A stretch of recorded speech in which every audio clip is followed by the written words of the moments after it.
Hello, my name's Tamsin Westhorpe and I'm comfortably sitting on a bale of Herefordshire straw, and I am in the beautiful surroundings of St Michael's Hospice in this beautiful 1 acre garden. Now the reason why I'm here is normally at this time of year I'm preparing for and getting very excited about Hellens Garden Festival. Now this festival has for the last 9 or 10 years donated a considerable amount of money to the hospice, and unfortunately it's not running physically this year, although there will be virtual events. So I thought it would be really good fun to come and sit in this wonderful garden and meet one of the valued volunteers, Steve Flack. So Steve, how did you end up volunteering here? Well, Tamsin, it started about just over 4 years ago, and my wife was a volunteer here and still is. And anyway, I was asked, because I like gardening, whether or not I would like to come down and help in the hospice garden. And to put it into context, obviously the Malvern Show garden here was already in situ. Other than that, we had a field, but I was a little bit nervous. Well, actually I was very nervous at first. Anyway, I came down, we started cutting the grass with a fly mow, and then one day I was just up by the building up the top there, the education centre, and on the top of the veranda area at the top there was a patient in his wheelchair, and he started talking to me as I was cutting the grass, and probably half an hour, 40 minutes later I'd learned an awful lot about him. He told me his life, he broached the subject of why he was in, and from that point on it was like a moment that I just can't explain, really. It was like a breath of fresh air. Suddenly I didn't have a problem, and I knew in my heart that I wanted to work within the garden, and more importantly create a garden, because it's 1.5 acres of garden here. It's not small, and so I knew that I wanted to give something back. So I fully understand the fear that you were talking about, and that's exactly what I experienced the first time I came here. I came for a tour of the hospice, and it's sort of scary, but now I've been once and I understand it. I come here quite happily and I feel completely relaxed, and you realise that it's a place of life and happiness, and it's beautiful. Absolutely. It's so, I mean, the key thing is, when and not just myself, we've got 9 volunteers, and the key thing is that when you have patients, family members, children, friends, and more importantly staff who use this garden regularly, and you can interact with them, yes. You know, that was a big step. And around this garden we've got some zones where people can have their own space, they can have quiet time, and obviously if they need that, then as volunteers we appreciate that and let them carry on. And the lovely thing is you can talk to them about gardening, because I'm sure a lot of the patients are keen gardeners. Well, it's amazing, because one thing I have learned in the conversations I've had with patients, they inevitably, I cannot believe one patient that's never told me, and the thing is, I used to love gardening. And I say, well, oh, okay, did you have a large garden? No, I had a small little cottage garden. Or yes, we had a large garden, but it got too much for me.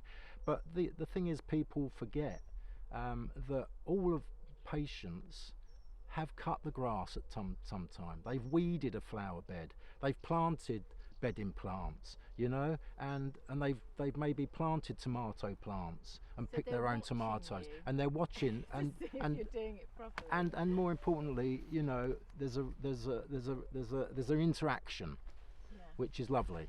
So obviously, Steve, the garden is therapeutic, a well-used space all the time, but during lockdown, what were the benefits of the space then? Obviously, since lockdown, it's been, you know, somewhat different. We came back in the garden about 6 weeks ago probably, and to say that the weeds had taken over was an understatement. But I'm down here a couple of days a week, and patients with the nicer weather that we've had are out and about, and you know, you can see on their faces that they just look and they see the stunning views behind us. You know, they see the gardens being well maintained, and they're talking and they're out in the fresh air. So I hear you've met Monty Don and spoken to him about your project here. Periodically, the hospice, we've had 4 now, that coincides with certain anniversaries of the hospice. We've had 4 flower festivals. Last September, Monty opened the preview evening on the Thursday night, and somebody came up and touched me on the arm and said, "Oh, if you wish, I'll introduce you to Monty Don." And I said, "Oh, really?"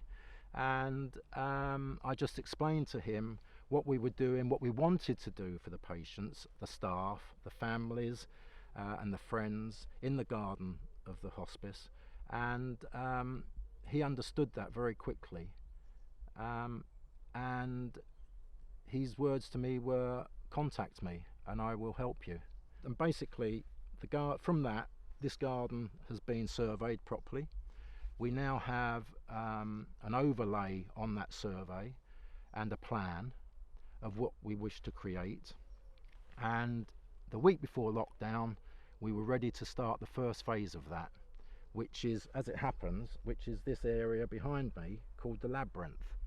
And we're going to create a zone, and ultimately we wish this garden, the St Michael's Hospice Garden, incorporated into the Hospice Open Garden programme and generate extra cash, have the public in, refreshments, etc., etc., and have the public in, and then obviously donations, etc., for the hospice, and more importantly for the work that we want to continue to do in the garden, so that we can create that garden for those people so that they can get all of those benefits.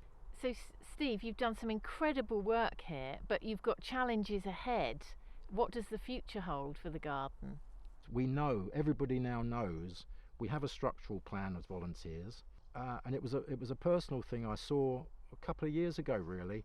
The children love this labyrinth. They come down, and there's and also pre-lockdown, of course, there is a lovely children's centre in the hospice as well, in terms of play areas for the children of the families. And when you see them coming down here, so what we're also creating in our plan is a children's bug hotel area, a children's area that they can actually create themselves, and they can actually get involved. So it would not just patients, but it's also children as well. And that's the wonderful thing about Hellens Garden Festival, is you see children running around having fun. It's a family event, and it really sort of reflects the spirit of this garden here. I agree, Tamsin. Yeah, I mean, it's and as mentioned, you know, we've got an 1.5 acres here, and suitable pathways, and people can come out here on a day like today and spend as much time as they wish, you know, if as a patient or family members, and sitting in the designated gardens that we have already.